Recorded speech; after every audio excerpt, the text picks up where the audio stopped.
All right, so you all probably know Beto O'Rourke as the long shot progressive populist Democrat who might just dethrone King Cruz here in Texas on the backs on the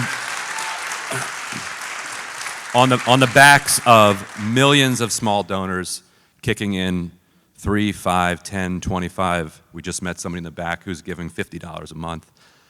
This small dollar army that has transformed what in previous years would not be a race that anybody was paying attention to into something that the nation is now watching. Now, this isn't the first time that Beto has kind of changed the political calculus in Washington. I want to talk about that real quickly, and then we'll move into this Q&A, and then if you have questions, we're going to try to get to some of those at the end. The microphone is in the middle here. So Beto was a council member in El Paso during a time when the drug war in Mexico was raging across the border, thousands and thousands of people dying. And he said, why don't we think about some out-of-the-box solutions to this intractable problem? Let's think about legalizing marijuana to take away revenue from these cartels that are destroying so many lives. The council largely agreed with him. It was about to become law, and this is where I kind of accidentally come into the story. I was a congressional reporter at the time, and I went up to the congressman from El Paso, and I said, what do you think of this effort that's going on in your home city? He was not happy about it. Not only was he not happy about it, he said if the city goes forward with this, it's going to lose federal funding. Essentially threatened the city with loss of infrastructure money and said that the council needs to back off of this. Beto's response was, well, how about I take Sylvester Reyes out of Congress? And so politicians respond to incentives. Politicians pay very close attention to the things that cost other politicians their jobs. So up until then, the only way to lose on the drug wars was to not be tough enough. This was the first time in American history that a politician lost his seat for being too tough on the drug war. That changed the calculus. This was 2012, and it changed the politics around drug policy. Just by running a competitive race in Texas, Beto's kind of changing the calculus again. And that's what we're gonna talk about here, and how it changes Washington and how it changes lawmaking. So I wanted to start by asking you to tell people here, what is call time? When you hear call time, what does that mean? So I didn't know really what call time was until I was elected and sworn in to become a member of Congress. And the real first orientation that I had up on the Hill by our leadership in the Democratic Party in the House of Representatives, and by the way, the same thing goes on the Republican side of the Hill, was they kind of broke out for the newly elected members of Congress. Here's what we want you to do during your day. So in the morning, we want you to go to what is known as a PAC breakfast. You're going to meet with lobbyists for the different industries and corporations and special interests who have business on the Hill. Get to know them, introduce yourself, tell them who you are, and then that's going to lead to the next thing on your calendar, which is call time. We're going to put you in a boiler room where there's a series of cubicles where these representatives of the people of the United States of America are furiously making cold calls or slightly warm calls to those PACs and lobbyists and representatives of the special interests to ask them for money to fund their campaign, to finance their reelection. And then you may go into the office, you may go to the floor and take some votes, and then we want you back to what they call the DCCC to do some more call time. And then that evening, we want you to go to a fundraiser or a get-together to meet more prospects to feed the call time that you're going to have the next day. And when I calculated it, 40 to 50% of every single day, we were being asked to call people for money. And not people back in El Paso or Akron, Ohio, people in Washington, D.C. and New York City, the special interests, those who We're going to have legislation before us on the committees of jurisdiction. And the number one imperative that we were told as members of Congress, is to get reelected and to get your fellow Democrats reelected and to defeat those Republicans with whom you serve so that we can be in the majority and do great stuff. So the motives were, noble perhaps. We need to be in power so we can help the American people. But in order to do that, we're going to compromise ourselves. And I don't want you to spend any time getting to know your Republican colleagues. I don't want you to spend any time becoming the subject matter expert on the shit that you're going to be working on the next day. I don't want you to spend any time getting to know your constituents and being accountable to them. I want you to spend your time raising money so that you can get reelected and others like you can get reelected going forward. So that call time system underpins almost everything that happens in Congress. So Tom Perriello, former member of Congress who just ran unsuccessfully for governor of Virginia, has talked about call time as having this, it has all the obvious effects that you can imagine, but it also has this subtle effect because you're talking to a certain class of people. You're talking to people who can write at least a $500 check, preferably much higher. And that's not most people in this country. And so what are those conversations like? I mean, these are nice people, I assume.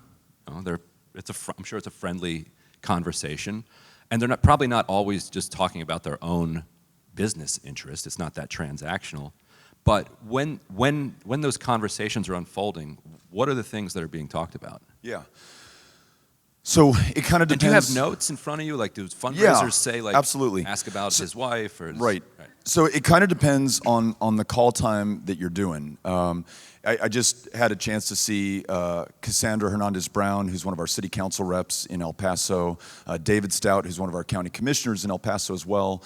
And the kind of call time that they are doing, if they call that call time or not, and the kind of call time I did as a city council rep, and when I was first running for Congress against Sylvester Reyes, where no one gave us a shot, it was just calling anyone who would take my call.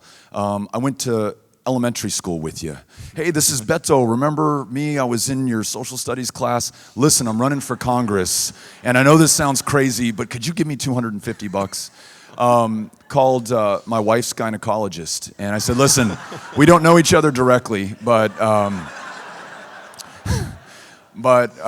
running for Congress, and Amy suggested I give you a call. And listen, this is going to be really tough to do without your help. Could you write a check for $500? And really, just to get me off the phone from an incredibly awkward situation, she said sure, and just hung up. There's the call time that takes place in Congress where the conversations are not as awkward, to answer your question, because the people are expecting your phone call from AT&T or Northrop Grumman or the Boeing Corporation or the Beet Farmers of America or whoever it is that is expecting your call because they understand the transaction that is being conducted. They're going to take your call. They're going to get to know you. They're going to probably write you a check, maybe an introductory level, not the max at first.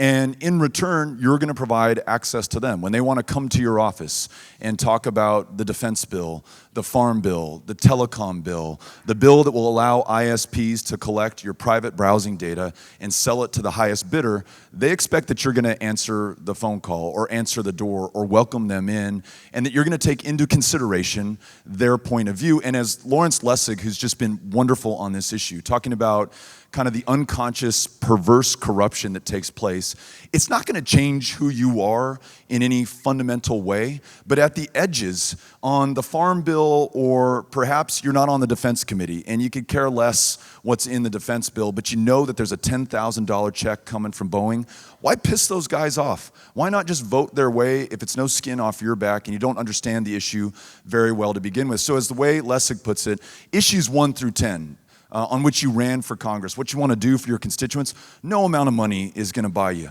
But we will vote on 1,200 different items every session of Congress. So items 11 through 1,200, why not make these guys or these gals happy by voting their way, keeping the money coming in, and allow you to focus on 1 through 10. So that's call time accelerated on steroids in Congress when you're asking for money from political action committees. I think most people probably also don't know what dues are. Right. So tell people what dues are and how those influence call time and fundraising and lawmaking?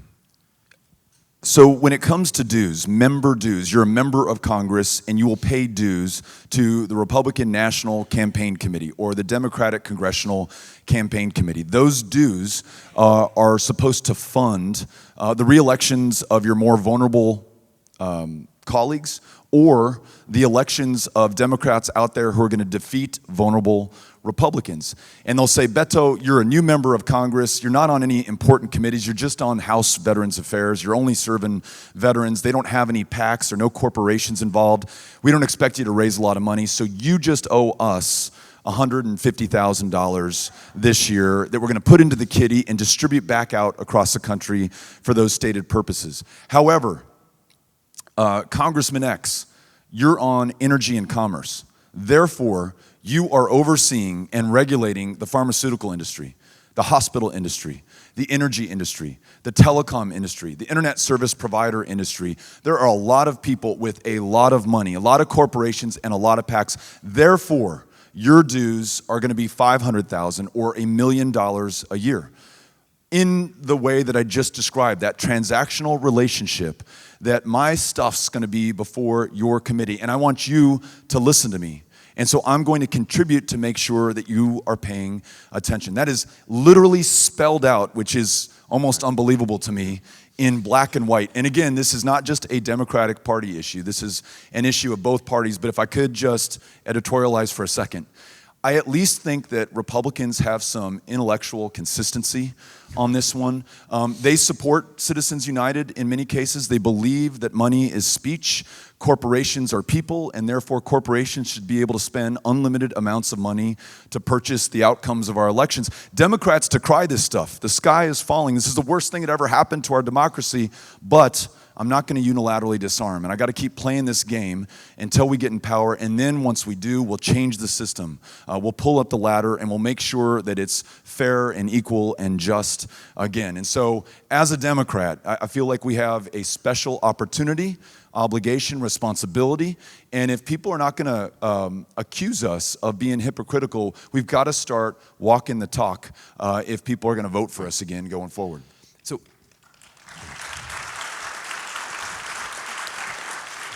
So how do they enforce these dues? What benefits accrue to a member of Congress who meets his dues, and what harm can befall somebody who falls short? So, Ryan, you want to serve on a given committee. There's one person who has the power to appoint you to that given committee. That committee means the world to the 700,000 people that you represent back home, and you want to deliver for them. But Ryan, if you are not delivering for us, if you're not going to capitalize on the special interests who are going to come before you, then we're not putting you on. This is anecdotal, apocryphal. Didn't hear it from myself, but someone in one of the meetings where they're choosing what members of Congress go on what committee said, Beto, we heard that in 2013, when you were first sworn in, you wanted to be on the House Armed Services Committee. You represent Fort Bliss, 32,000 active duty service members. You all are military community. USA, 1st Armored Division is headquartered there, but they didn't appoint you to that committee your first session in Congress because they just didn't think you were going to make the money off of it. You weren't going to ask those defense contractors for the checks, and it is a squandered opportunity for our party to have you in that seat. That's like a wasted seat for us. Forget the policy that the Armed Services Committee will make. Forget the fact that we are, at that time, in our 14th year of war in Afghanistan, and we're in Iraq, and et cetera, et cetera, et cetera, and all the things that we should be focusing on and thinking about and working to improve. We want to know what kind of money you're going to raise on that committee. And so there is a hammer that can be wielded against members who do not comply, and I think that fear, and also the noble intent of, hey, I want to get my buddies reelected, and I want to make sure that we're in the majority so we can pass good stuff that's going to help the American people. That combination of factors contribute to this system that we're describing right now. And in Washington, these committees, armed services, financial services, energy and commerce, they're known as money committees. That's right. Like that's the title for them, because if you get put on the money committee, you're supposed to use your perch there to raise money. You mentioned the VA and the Veterans Affairs Committee earlier. You and I talked about this several years ago. If you remember when there was a huge scandal where there was no oversight, or there was terrible oversight being done over the veterans' health care, it turned out that one of the causes of that was that there was huge turnover on this committee. The committee charged with overseeing veterans' health care had members who just wanted to cycle in and out. They'd, what am I on this committee for? What a waste of time. I can't raise money off these veterans. And you were on that committee. Can you talk about what the effect is of having so many brand new people come on and then leave so quickly? So when I was first sworn in, the other committee that I asked to join was the House Veterans Affairs Committee. And folks looked at me like I was, high. Like, wait a second, you don't obviously get how this works. You don't want to go there. The House Veterans Affairs Committee is where we send people when they've really screwed up here, when they're in trouble, because you're not going to be able to raise any money. Again, it's just veterans that you're serving. When I was campaigning and we didn't have the ability to raise a lot of money for Congress, I was going door to door. And I wasn't doing it because I'm any more ethical or righteous or a better person than anybody else. We just had to make a virtue of a necessity. It was the $500 check from Amy's gynecologist was the high watermark of our donations, right? Like, we had to meet people at their homes, at their doors, because we didn't have the money to beam it in by TV or radio or send in the mailers. So I had to show up, and that was my full-time job for 9 months. Person after person answering the door says, if you want to know what you can do to help me fix the VA. This is January of 2012. I just tried to make a mental health care appointment for my PTSD. They told me to call back in January of 2013. They said they don't have any open appointments for the next year. Care delayed, I learned, became care denied, led to some really tragic outcomes like a suicide rate that claims the lives of 20 veterans a day, every single day in this country. So that became issue number one for me. Would never have found that from a pollster or a focus group or a consultant. It was just by going door to door. So I wanted to be on the House Veterans Affairs Committee to fix this. And what I learned, as Ryan described, is that there was extraordinary turnover, because as soon as you climb out of the House Veterans Affairs Committee to a place where you can raise the cash to fund your reelection or the next higher office that you're moving up to. And as a consequence, that wait time scandal that we saw play out in Phoenix, where veterans were on these secret wait lists that were being buried, and no one knew that they'd been waiting not weeks, not months, but years to see a provider, and were dying in the process. That was not brand new news. The Office of Inspector General, the General Accountability Office, both had been producing annual reports on wait time list manipulation going back 10 years, reports delivered to the members of Congress on the House Veterans Affairs Committee, Democrats and Republicans alike, and nothing had happened until it became sensational, grabbed the headlines, was on CNN thanks to their great reporting and the reporting of many others. Then it became a political issue to which members had to respond. So this is some of the pernicious effect you see. It's not just that your members of Congress are granting access based on who pays. It is that there are some desperate needs not being attended to in this country because there is not PAC money connected to it, like veterans dying on wait lists right now in America. So this cuts in every possible way imaginable, and it's one of the more urgent reasons that we've got to get this fixed. So what was your own interaction with the system like? What your own evolution in thinking? Did you try in the beginning to say, well, these people have been here for decades, they must know how this works, I'm going to try this? Or were you pretty immediately, no, I'm going to try something different?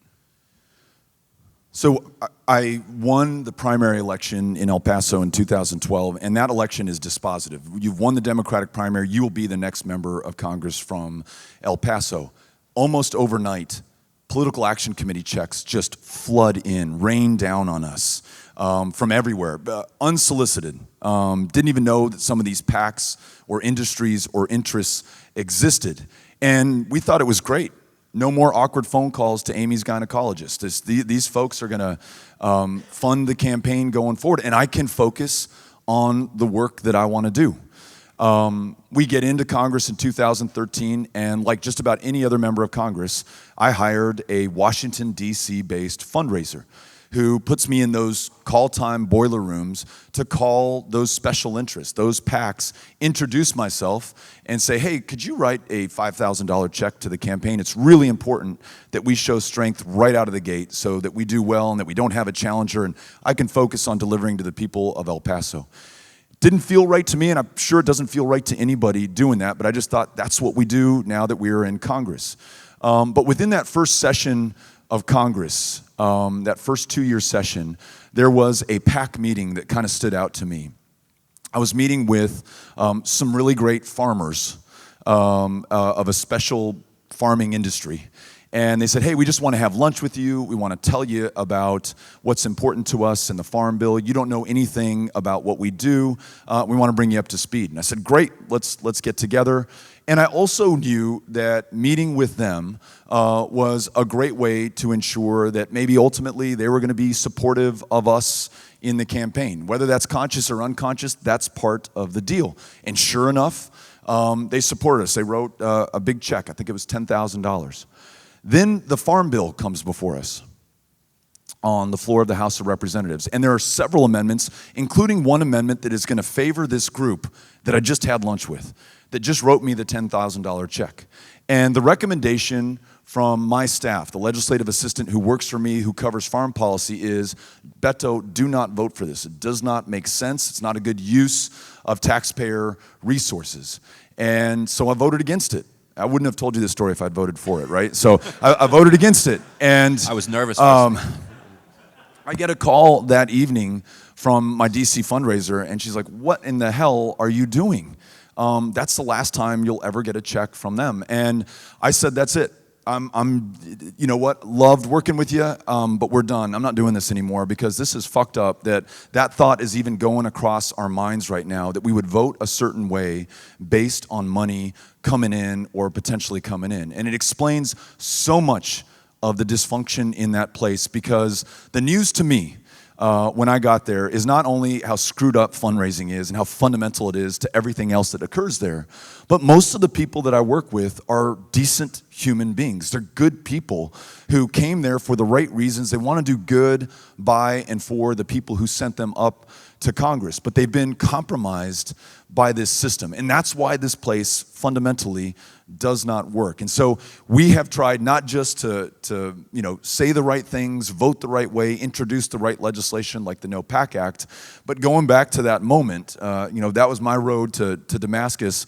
I've just stopped participating in that because I just know how wrong it is to what it is we should be doing in our democracy and in this country. And the good news is, and you may bring this up earlier, but there are other now sitting members of Congress who within the last month or two have said they are no longer going to take at least some kind of PAC money. So I'd like to think what we're doing in Texas, what we've all decided to do together, is special not just for us, but hopefully it's going to influence in a very positive way how elections are run and won throughout the country. Yeah.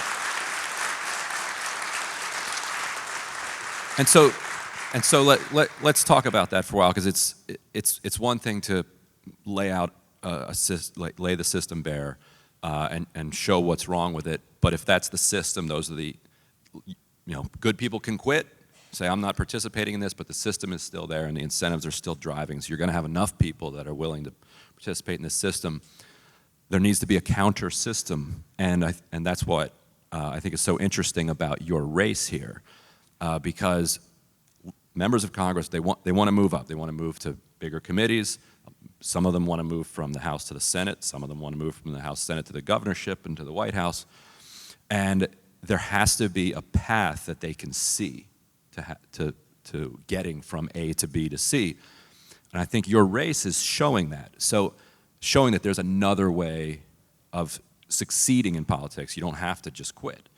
And so how did you turn on that spigot of small dollars? Because so Tom Perriello, for instance, probably with another $1 million or so, might have beaten Ralph Northam in the Virginia primary. He went no PAC money, all small dollars, hoping that he would kind of catch national fire and that the grassroots progressives would get behind him. It didn't quite happen. I think Our Revolution endorsed him, but sent one email toward the very end of his campaign. So what's the difference like between his race and your race, and what would you say to other House members who want to do it in their districts? How do you flip that switch? And do you need Ted Cruz on the other side? Yeah. It doesn't hurt. I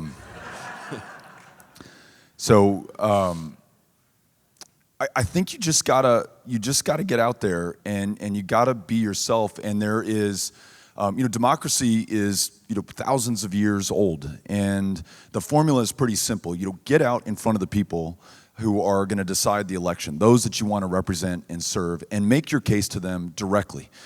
Anything short of that is a substitute. The TV ad, the post on Facebook, the mailer that you get, the jingle on the radio. Nothing beats being with the candidate, holding them accountable, and asking them the question or sharing with them what's on your mind. And when you know that you have that connection, and it doesn't have to be in the $5 you donated. It could be coming out to the town hall that we're going to have today at Schultz Garden at 4 o'clock. Everyone's welcome. No price at the door. Ask any question. You have some ownership in that campaign and with that candidate. And I'll tell you, as a candidate, I learn a hell of a lot more by just showing up and listening than trying to broadcast and beam and intrude into your life. And there's something powerful about knowing that I'm listening to you, and only you and your fellow Texans and no one else. There's this woman in Brownwood, I told this story recently, but it's really powerful and it sticks with me, and I think it explains what's going on.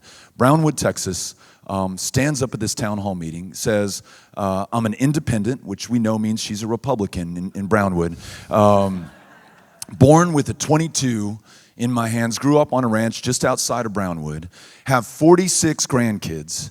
And what I want to know from you, Beto, is can I trust you to stand up to the NRA? Which was not the question I was expecting to get in Brownwood, Texas. And when I could tell her, look, you could be forgiven for even having to ask the question because your sitting junior U.S. Senator in 2016 alone took $300,000 from the NRA. So does that guy represent the NRA or does he represent your 46 grandkids? Who the hell knows? I've taken precisely $0 from the NRA, and that's going to allow us to do the right thing by you, your grandkids, everybody in Texas every single time. And not having a pollster, not having a consultant, not focus group testing anything allows me to say to her, there is no reason that an AR-15, a weapon of war designed for the sole purpose of taking lives as effectively and as efficiently in as great a number as possible, should be sold to civilians to be used in our schools, in our churches, in our concerts, in public life in this country. I have no idea how that polls. And I could give a shit what the NRA thinks about it because it's the right thing to do. And I've got 3 kids of my own, and I'm concerned about your 46 grandkids. So let's do the right thing while we have the chance to do it. Now, that's going to turn some people off in Texas. I get that. That's okay. But I think what you want from me and what I owe you at a minimum is the truth and my honest opinion and the courage of my convictions. And so, including not running with PAC money, I think just being straight with people is the way to run, and I hope to win elections in America right now.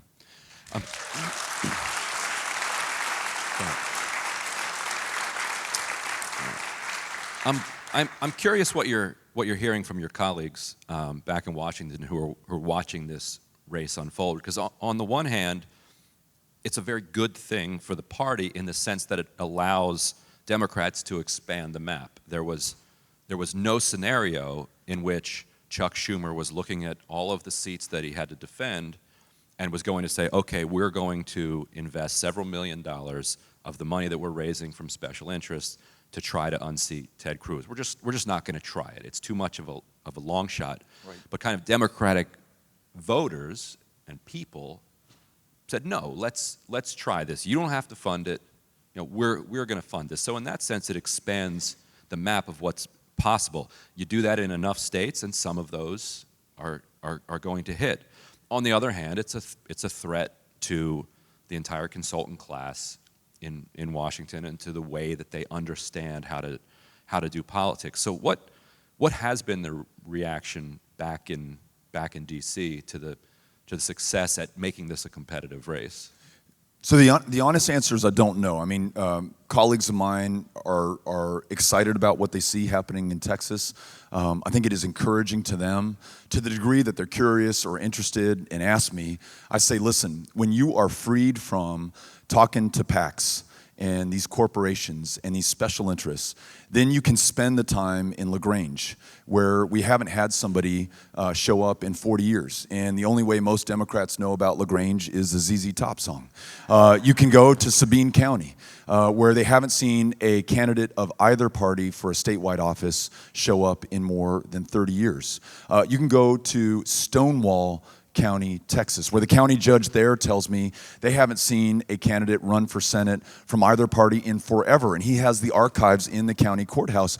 Or Archer City 3 weeks ago, where someone pulls out a black and white photo of their dad meeting with then Senate candidate Lyndon Baines Johnson in 1948, and he tells me it has been 70 years since a Senate candidate showed up in Archer City. You don't have the time to go to Archer City or Throckmorton or Baird or Coleman or Weatherford or these places where you have to listen to independents, Republicans, Democrats, non-voters alike for that matter, if you're going to have any hope of knowing what's going on in Texas. We made access to mental health care for veterans, as unsexy and unprovocative and unexciting as that might be for some people, that was a defining issue for the veterans that I cared about in El Paso, that I wanted to represent, and their families, and we talked about it on the campaign trail. When I was running for city council in 2005 and I was knocking in the Wrestler Canyon neighborhood, I remember the first door I knocked on, I was a brand new candidate with no money, and I said, my name's Beto O'Rourke, and I'm here to tell you I want to run to represent you on city council, and I want more jobs and greener grass in the parks and better streetlights.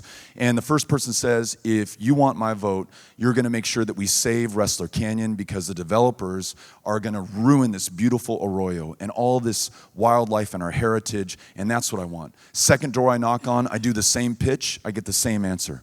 Third door I knock on, I say, my name is Beto O'Rourke, and I'm here to save Wrestler Canyon.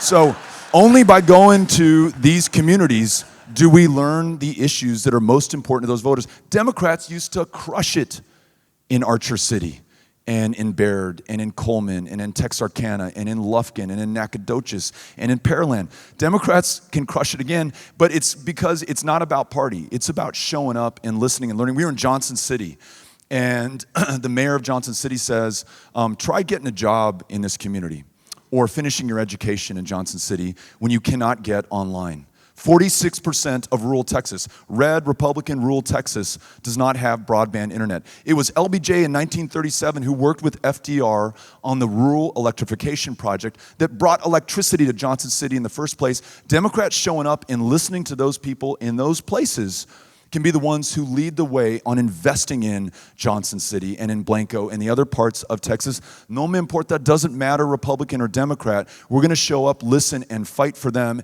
and that's how we win, and that's how we deliver, and that's how we serve. So that's the way to do it. That's what I tell my colleagues.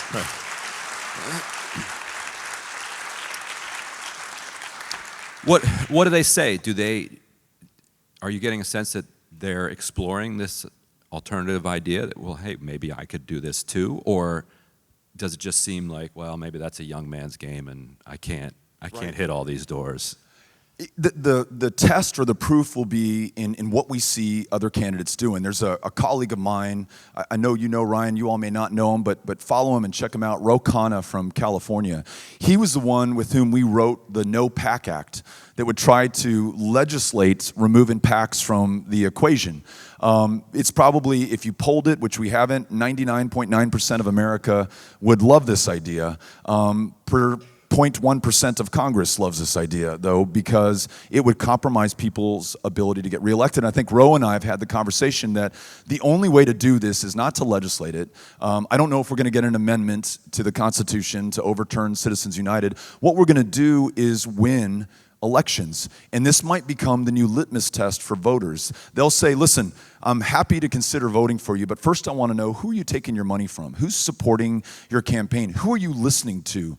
The voters that you want to serve and represent, or the outside interests who have business before Congress and the committees of jurisdiction? So I think we'll see in the campaigns that are being run going forward. But again, that sign that Cory Booker in New Jersey and Kirsten Gillibrand in New York have forsworn at least corporate PAC money is a good sign that maybe what Texas is doing can be the model. And I would love for this to be the Texas way. Here's an area where Texas can lead the country. So we'll see. Yeah. So on visiting all the different red areas of Texas, the national criticism that I've seen of your campaign is the reverse. They're saying, well, Beto is ignoring the Democratic base. You know, he's ignoring the cities, he's taking them for granted. And look, he only won 60-some% of the primary. This proves that this attempt to make the case to Trump voters is never going to work. Forget about them. Just turn out your base. What do you say back to that? Yeah. First of all, I'd say we're not making the case to Trump voters. We're not making the case to Democrats. We're listening to and trying to work with everyone. All 28 million of us are important. So I will go back to Laredo for my 6th visit. I'll go back to Edinburgh and San Benito and McAllen and Weslaco and Mission and Eagle Pass and Del Rio and El Paso, as we've been many times over the course of this campaign. But I'm also going to go to King County, where they voted for Donald Trump 96%, because the people in King County are our fellow Americans. They're our fellow Texans. They're our fellow human beings. And by showing up and listening, I've actually learned something by being in King County, just as I did by being in Edinburgh and San Benito.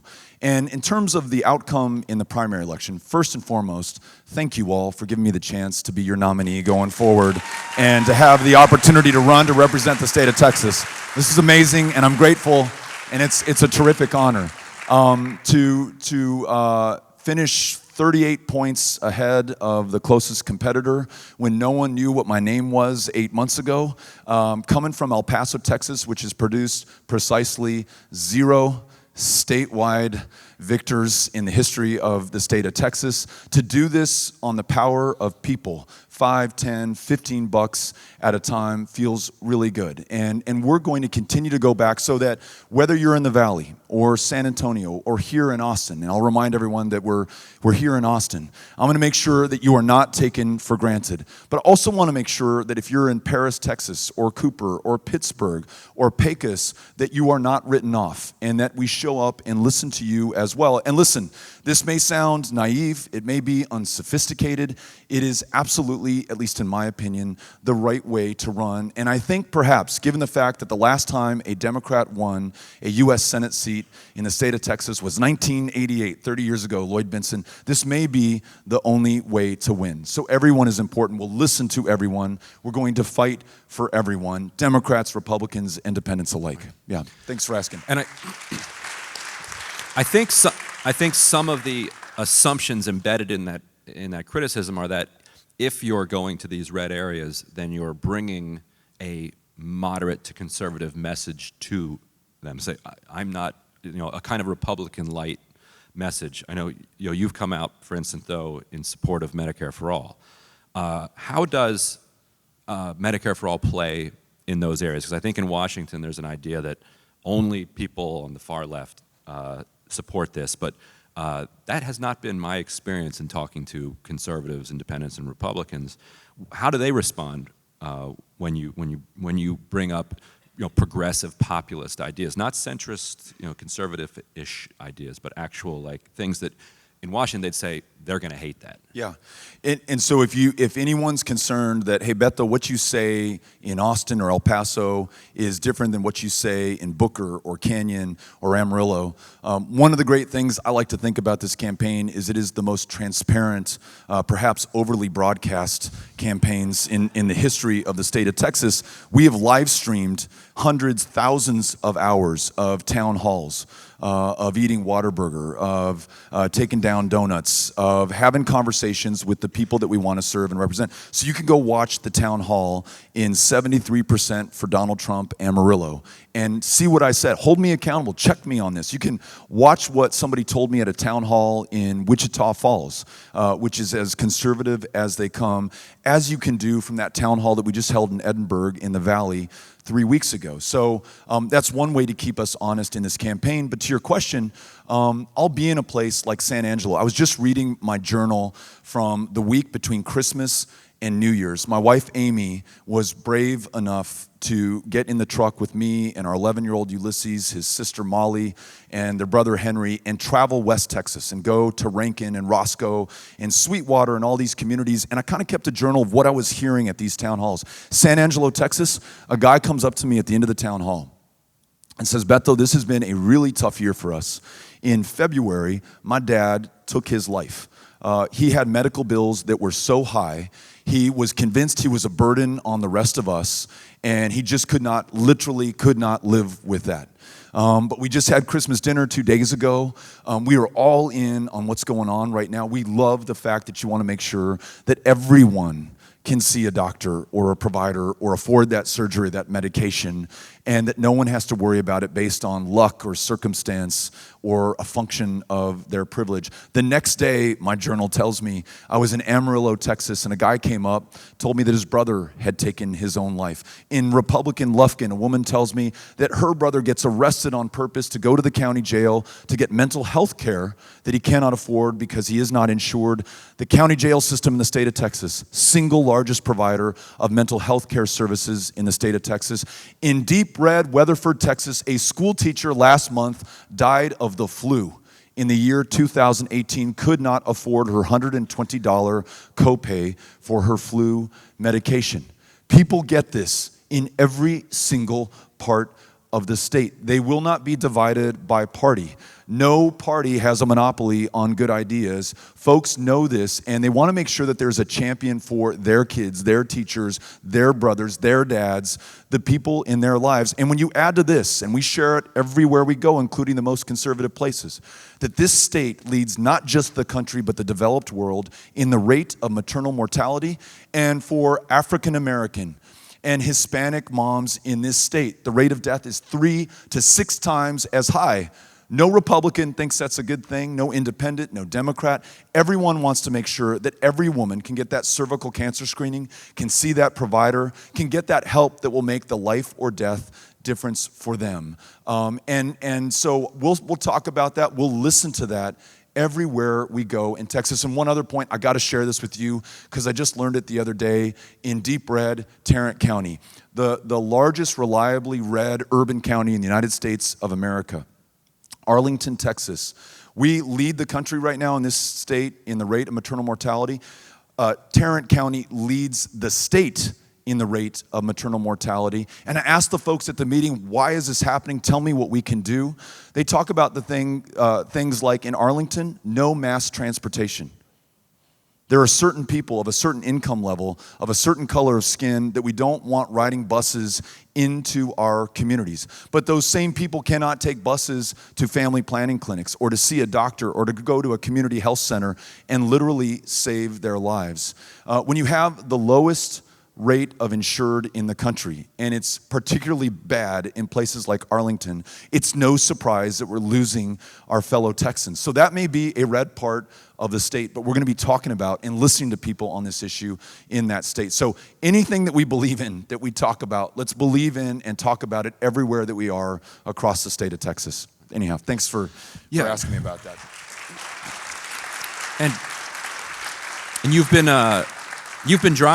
been drawing these surprisingly large crowds in these areas, and even a place that's 70-30 Republican, 80-20 Republican, you've got that 20, and everybody knows who the liberals are in these towns. Are they the ones showing up, or or some of the 80 coming out because they want to hear what this Beto guy has to say, or is it a mix of these, or are you confronting people who have come there to challenge you, or is it more of a back and forth? It's really a mix. Even here in Austin, meeting a guy last night who voted for Ted Cruz and said, hey, I know Ted Cruz is a jerk. This was his word. But he represents the things that I'm excited about. And so he's my guy. I sure wish you were running against John Cornyn because then I could get behind you. But I thought it was so cool that he came out to hear me and hear what I had to say. And we were having this completely civil conversation. And though we were going to come to different conclusions on this, we were at least talking to each other, which is absolutely missing in this country today, right now.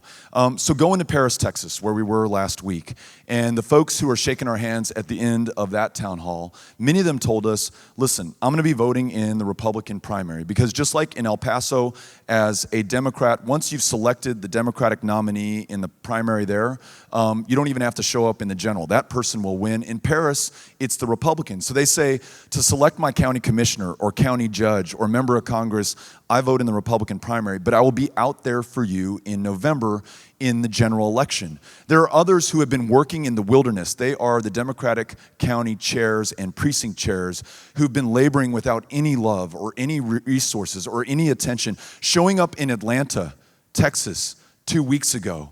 And they say, my member of Congress lives 3 hours to the west. We've never seen the person. So you're the first person from Congress to show up, and I didn't know if they were Republicans or Democrats or if they were going to vote for us, but they wanted to unload on somebody who comes from that place. And I was the guy lucky enough to show up. And so having these, and if you've been to one of our events, they are town hall meetings. We don't screen. Anyone can ask any questions. Sometimes they're great questions, ones that I want to answer. Sometimes they are tough ones. Sometimes there are people who are disappointed in me or challenge me or say, Beto, you've got it all wrong on this issue. I need to hear them just as much, maybe more so, than those who agree with me. So we never ask party affiliation. We never ask if you are a supporter. We just want to know that you're an American, that you're a Texan, that you want to work to make this a better country. So it is a mix of everyone from every walk of life. But to be in Potter and Randall County in Amarillo, Texas, and to have 600 people come out on a weeknight at the Austin Middle School to have a conversation about the future of this country, it doesn't just make me excited for this campaign or our prospects in November. It makes me just thrilled about our country. Like, this is what democracy looks like. This is the way it's supposed to work. So I think we in Texas are onto something. We have a couple minutes left, so if anybody has questions, they can go to this microphone right in the middle of the aisle. I wanted to ask one about Laura Moser, who was in the news because the Democratic Party put out some Oppo research against her. She's running in Houston for Congress. As a result, it seems like they actually ended up propelling her into the runoff. What are you hearing on the road about that, the Moser affair, and what was your take on it?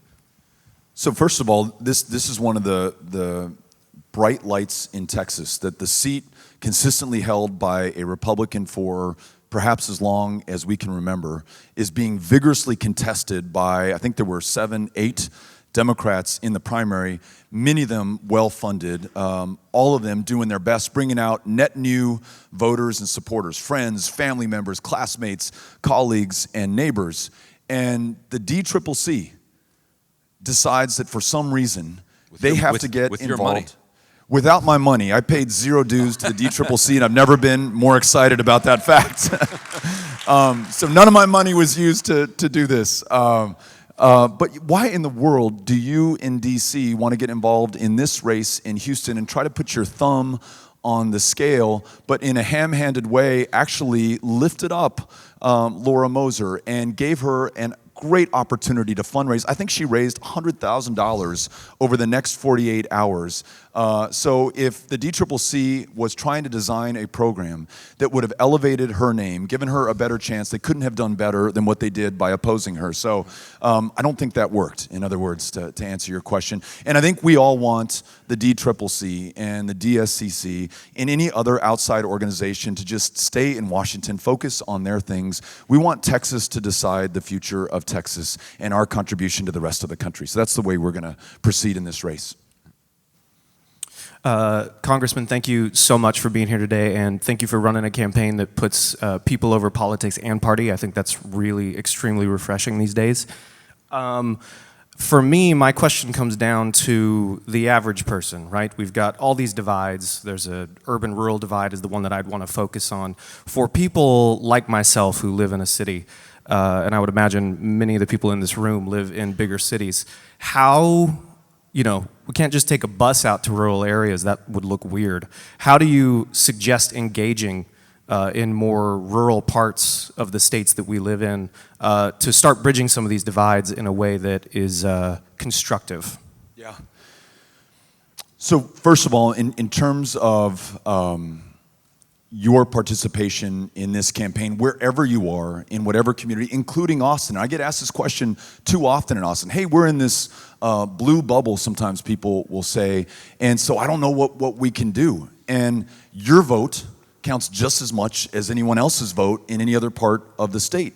And the more people in Austin who vote, your friends, your family members, your neighbors, because you've decided to go out and have conversations and listen to the people in your life and bring them into this campaign, that is incredibly powerful. But I met someone in Austin yesterday who says, I grew up in Navarro County, and my mom still lives there, and she may have the only Beto for Texas sign in Navarro County in her front yard, and is still standing 2 weeks later.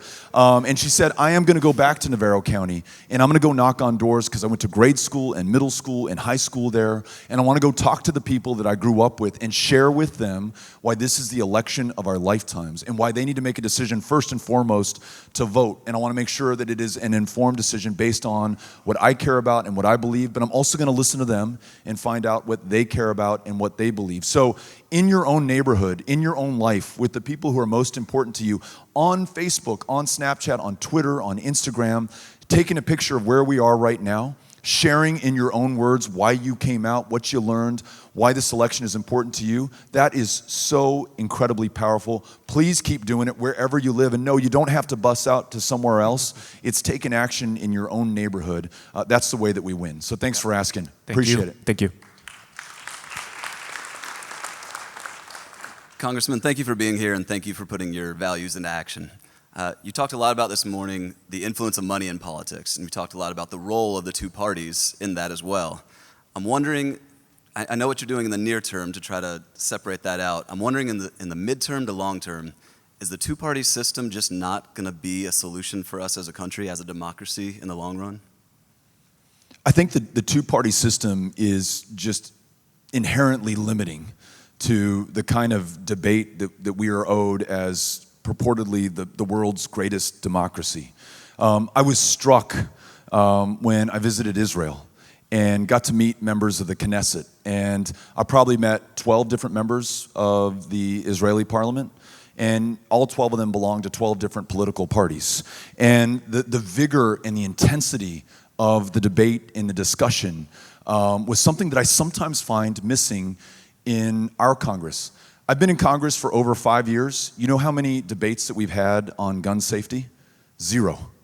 I've been in Congress for 5 years. You know how many debates we've had on the floor of the House of Representatives about the future of more than 1 million dreamers who are every bit as American as any one of us? 0.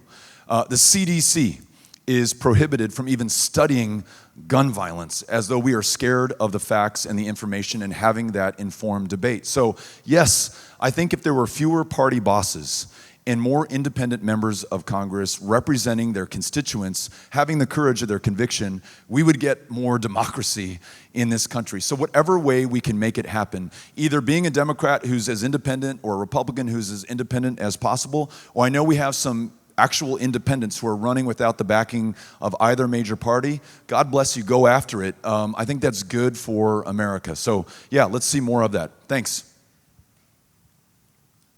Thank you so much, Congressman, for being here. You talked about how you want to see small dollar donors become a litmus test for the party and for politics in general. Already, it's only March, and you've raised more money from small dollar donors than a handful of Senate campaigns ever. In addition to being a litmus test, it also feels like a huge opportunity. And here at South by Southwest, we have this incredible amount of folks who might want to run for office in their communities. What advice do you have to potential aspiring candidates as to, what are the mechanics of going out and building a small dollar program? How do you connect with those donors? And what advice would you have for somebody who wants to run for office but doesn't know what those first few steps are?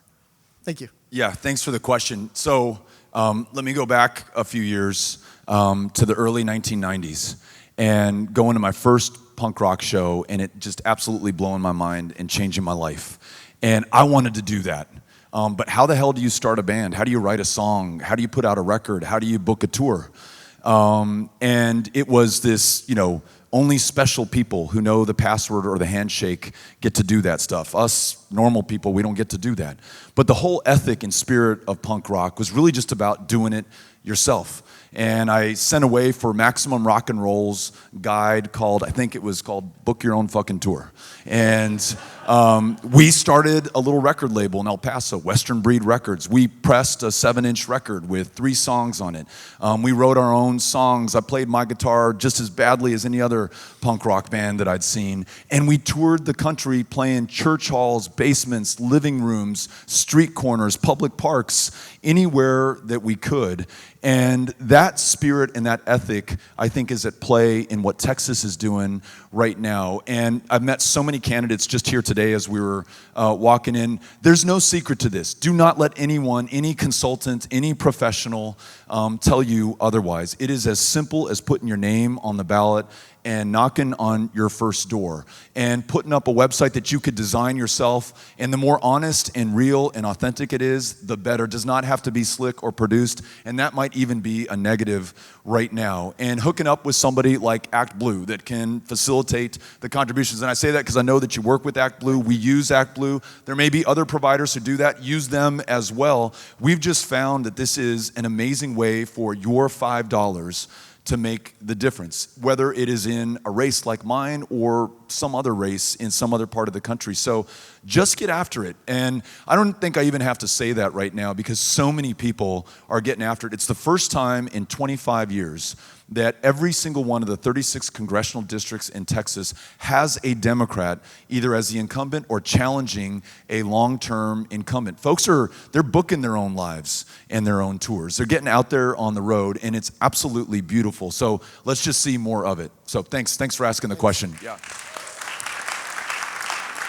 Hi, Congressman. Thank you for being here, and thank you for challenging Ted Cruz. Someone's got to.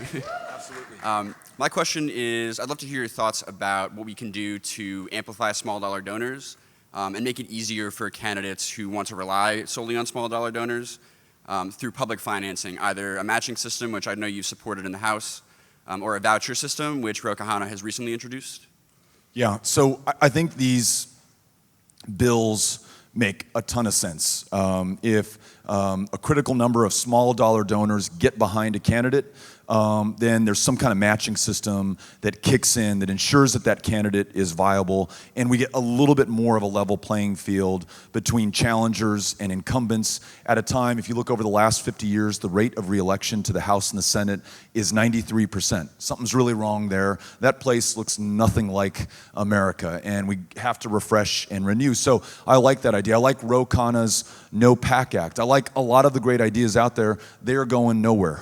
Until we start winning elections this way. Then it will be the self-interest of those office holders and those candidates who say, somehow a guy from El Paso, a Democrat no less, for the first time in 30 years, just won this race. How in the world did he do it? Why don't we take a page from that book and run our campaign this way? So I think when people have the courage to just run those races in that manner, they will find that the people that they want to represent will respond with those small dollar donations. And then if we can make that law and level it for all time so anyone can come in and participate in their democracy, all the better. But first we got to prove that this actually works. And that's on all of us in Texas to make happen. Thanks for asking the question. Thank you. Thanks.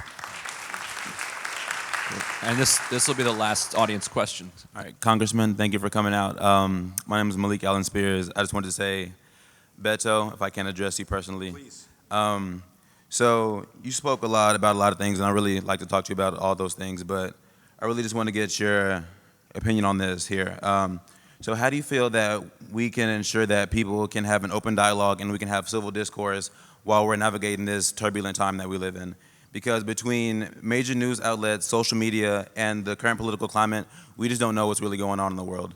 So how can you yourself ensure that we know what's going on? Yeah. Thanks. I think your question gets to the heart of what we're all concerned about in this country. How do we work together and listen to one another and not be driven apart by the things that people want to divide us on? could be race, it could be gender, it could be sexual orientation, it could be the God that we pray to, all those things that we're being told to be afraid of. The Mexicans who are coming to rape and kill us, the Muslims who are coming to attack us, the press as the enemy of the people. We got to be bigger than that. And we here in Texas, I think, have the opportunity to be the response, that we are bold, we're confident, we're courageous, and we can show that in the fact that I'm talking to a Ted Cruz supporter last night at the event at Buford's, and I know that guy loves America just as much as I do. And we're going to disagree on some things, but we're going to move forward in common cause for this country. Showing up at these town hall meetings and just listening. And the benefit of Cruz to me as a candidate, I come away a smarter, hopefully a better candidate, a better servant if I'm in the Senate who's able to deliver on the needs in those communities. But what I find is that the conversation takes place with everyone in the room. When we're in Sherman, Texas, all 400 people in that courtroom are getting to hear the person who came up to the mic and they say, you know what, I didn't know that, or I've never thought about that issue in that way. And they're excited and jazzed, not because I'm there, but because their neighbors and their fellow citizens are there. So the more of that dialogue that we can make happen in the way in which we campaign, in the way in which we serve. I hold a town hall meeting in El Paso as a member of Congress every single month, no holds barred, all comers welcomed. And if you're inspired to come out to one of my town halls, very often it's not because you think I'm the best thing ever, it's because you're disappointed or you have a question. So And, more of that I think is helpful. Real quick, follow up. So it seems like you're saying just do it. You know, ultimately, if you want to do something, you want to start a band, you just do it. If you want to have a town hall meeting, you just start talking to people and you start the community engagement. So ultimately, whenever we're talking to people and we're trying to have these open conversations, how do we make sure that people don't get rubbed the wrong way, you know, based on opinions? You know, for me, it's listening. And I'll just give you a quick anecdote. When I was in King County, which voted for Donald Trump 96%, folks in King County had an axe to grind about the EPA. And I thought, well, what's the big deal? The EPA is great. They're trying to make sure that your air is clean enough to breathe, your water's clean enough to drink. And King County has one of the 38 water systems in Texas where the level of toxins are so high they can't drink the water. So of course you want the EPA here. And what they told me was, yes, we want the EPA's help. But the EPA came in and imposed a solution to us, never listened to us, never gave us a seat at the table, never heard what we had to say. And do you think anyone cares more about the water in King County than the people in King County? They said, these are our kids drinking the water. Of course we do. But we want to be heard and listened to and respected, and no one's doing that. And maybe, just maybe, my showing up, knowing that they're probably not going to vote for me, but listening and learning and carrying that with me is a sign of respect. And at a minimum, I'm going to focus on King County in the Senate and make sure that we fix that drinking water problem there and do so in the most respectful way possible. So I think listening, learning, beginning with the premise that we're all humans, we all want to do good by and for each other if given the chance, is a great way to start, that no one's the enemy, and that no one is somehow less American than anyone else. And so I think if we just run this campaign that way, and you won't very often find me naming the person on the other side of the aisle, if anything, we'll talk about how we might be able to work together. I think that's the way to do this. So anyhow, if you have a better suggestion, I'm all ears, open to it, and I'll come find you after this program so we can talk. Yes, most definitely. My people will get in touch with your people, all right? Okay, I like it. Thank you. Thanks. All right, I'm told we're almost out of time. Just want one closing thought from you. It seems like there could be a kind of paradoxical outcome from Citizens United by focusing so much attention on money. There seems to be a possible path, not a definite guaranteed path, but a possible path that what we'll wind up with is one party that's funded by the Koch brothers and some other billionaires and Koch Industries vice presidents, and another party that's funded by small dollars. I heard recently that the DNC even had raised 70% of its money from small dollars, which is mind-blowing. This is the DNC. Do you foresee that as a possible future politics, and what would that mean? And thank you for coming out today. Yeah. I think it's the big opportunity for the Democratic Party right now. And you, as you already made the point about the DNC, it's working. And if we had the courage, if Democrats had the courage to take that next big step and say, you know what, I know I'm going to leave not millions, but tens, maybe hundreds of millions of dollars on the table. But in doing so, I'm going to demonstrate that our faith and our commitment is 100% with human beings and people and those in America that we want to represent and fight for. I think that would be so galvanizing. It would be so inspiring. It would bring so many people back to this party or inspire them to join this party or vote for our candidates in the first place. So let's show them how it's done in Texas. I think that's our opportunity right now. And thank you for doing this panel, bringing us together, and to all the candidates out there, and I met a lot of you as I came in, to all the office holders, to all those who are considering running. Thank you for what you're doing, what you're thinking about doing. If we can be of any help at all, please just reach out to us. Thank you, and thanks for having us. Yeah, appreciate it. Yeah, very grateful. Thank you all.